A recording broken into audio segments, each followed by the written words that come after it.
Savoir-faire, innovation, engagement au cœur du business en France, l'émission des entreprises qui font l'actu, le podcast. Bonjour à toutes et à tous. Aujourd'hui, nous allons parler d'une maladie professionnelle et les troubles musculo-squelettiques et donc comment les gérer. Les TMS représentent 87% des maladies professionnelles. C'est un véritable fléau en France et pourtant, il est possible de les gérer en amont et c'est ce que nous allons découvrir aujourd'hui avec nos deux invités en plateau. Il s'agit de Nicolas et Raphaël, les cofondateurs de Novadone. Bonjour messieurs. Bonjour. Merci d'avoir accepté notre invitation. Alors, pouvez-vous revenir sur votre parcours, la création de Novadone? Vous êtes tous les deux kinésithérapeutes. Racontez-nous l'histoire. Alors, on est 3 kinésithérapeutes, on travaille tous en cabinet, on est passionnés par l'enseignement et suite à toutes les problématiques qu'il y a eu avec le Covid, qui ont été exacerbées, on a décidé justement de créer Novadone pour pouvoir aider, accompagner les entreprises et éviter justement de se retrouver uniquement avec des personnes blessées en cabinet. La formation nous permet vraiment, à travers un bilan individuel, de former les salariés et de donner des exercices individualisés qui vont permettre vraiment de rendre le salarié impliqué dans cette formation et le rendre à la fois acteur et à la fois actif pour que les effets se pérennisent dans le temps, qu'ils aient un réel impact sur son bien-être et qu'indirectement, ça ait un réel impact sur l'absentéisme au travail. Et donc, notre objectif, c'est aussi pour les entreprises de les aider à résoudre cette problématique-là. Et donc, au niveau des TMS, qu'est-ce que cela regroupe comme affection ?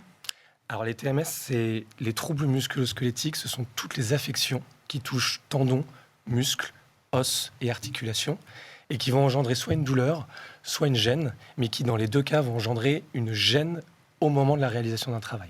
Donc ça a un impact négatif sur la productivité et c'est pour ça justement qu'on a vraiment cherché à travailler en amont pour résoudre ce problème-là qui est un fléau pour les entreprises. Et donc, vous proposez des formations pour justement accompagner les salariés à la gestion, alors en prévention des TMS. Voilà, en fait, elle s'articule sur 3 points principaux, cette formation. Premièrement, une analyse des besoins, où on vient en amont de la formation sur le site de l'entreprise, ce qui va nous permettre vraiment de comprendre les problématiques du site de l'entreprise, des matériels mis à disposition et des différents métiers qu'on va former. Ça va nous permettre d'adapter la formation pour qu'elle soit la plus ciblée possible aux besoins de l'entreprise elle-même. Et puis ensuite, on va venir faire une formation théorique, formation en groupe, en général de 8 à 10 personnes, où on va justement sensibiliser les salariés à ces fameuses problématiques. Au niveau de la théorie, quelle durée, Raphaël ? En général, c'est une demi-journée entre 2 et 3 heures.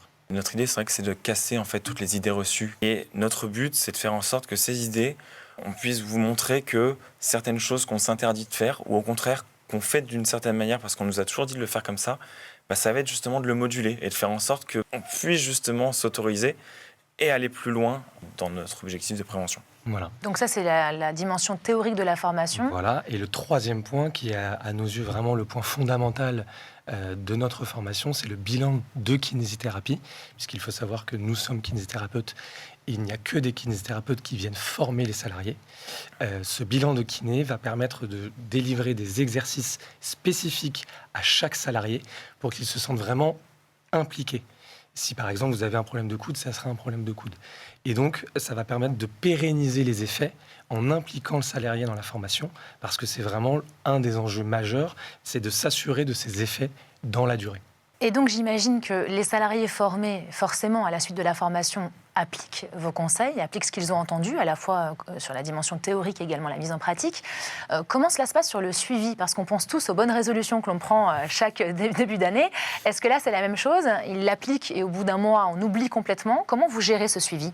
C'est une bonne question. C'était même une de nos premières questions. C'est comment faire en sorte que ça puisse être pérennisé. Et donc, du coup, on a développé plusieurs outils. Le premier, ça a été un guide de conseils qu'on leur donne avec une manière de se noter afin d'avoir un feedback, se rendre compte de quel point, sur quelle partie je peux travailler pour aller plus loin dans ma prévention. On a mis en place un système de mailing aussi, qui sont reçus à des moments divers et variés avec des nouvelles notes d'information sur ce que je peux faire.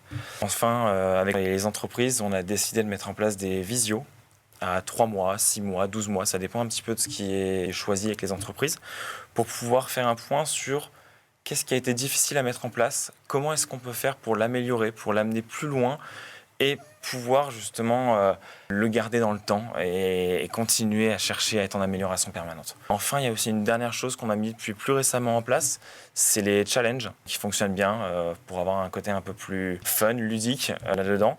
Et donc du coup, on a mis en place par exemple récemment dans une entreprise un tapis de marche avec un bureau surélevé. Donc c'était juste un poste de travail qui était posé et le but était de faire un maximum de temps sur ce poste de travail. Qui voulait prenait la place quand il avait envie. Autre exemple concret, on a formé un cabinet d'avocats où à la fin de la formation, on a décidé d'auto-connecter des Garmin pour créer des équipes et faire en sorte qu'à la fin du mois, l'équipe qui a utilisé le plus de transport actif, marche, vélo, gagne un petit lot. Ça permet de créer de l'émulation positive autour de l'activité physique et c'est justement par le biais de ces moyens-là qu'on permet de maintenir des effets dans le temps. Et tous ces éléments ont vraiment justement l'objectif de permettre aux salariés de savoir qu'il est accompagné après la formation pour continuer encore et encore à bouger. Les Garmin, ce sont les montres connectées ? Exactement. Merci Raphaël. Juste avant d'arriver à la conclusion de notre émission, vous êtes également partenaire d'un label de qualité. Pouvez-vous nous en parler ? Alors oui, effectivement, on est fiers d'avoir un partenariat avec Great Place to Work, qui est un label de qualité du travail qui est reconnu mondialement et qui a un vrai impact sur les entreprises quant à leur marque employeur. Donc aujourd'hui, les entreprises sont assez intéressées d'obtenir ce genre de label parce qu'elles diminuent le turnover, elles garantissent un certain bien-être au sein de l'entreprise. Et donc, on a créé un partenariat avec ce label à la fois parce qu'ils ont besoin de nous quand ils auditent des entreprises pour proposer des solutions, et à la fois parce que nous permettons aux entreprises formées de faciliter l'obtention de ce label. Donc c'est un partenariat gagnant-gagnant qui est intéressant pour les entreprises et qui nous permet effectivement de valoriser de manière intéressante. Et on a une deuxième chose, c'est qu'on a intégré un réseau de la Happy Tech, qui est un réseau RH qui nous permet de promouvoir justement la santé à travers différents événements comme des webinars ou autres. Merci beaucoup, merci à tous les deux. Le futur de Novadone, c'est quoi ? Une solution plus globale, plus large, des e-learning, la mise en relation avec des coachs sportifs, des profs de yoga, chercher à continuer à promouvoir le mouvement, quoi qu'il arrive, puisque c'est notre leitmotiv numéro 1. Merci à tous de nous avoir suivis et à très vite. Au cœur du business en France, l'émission des entreprises qui font l'actu.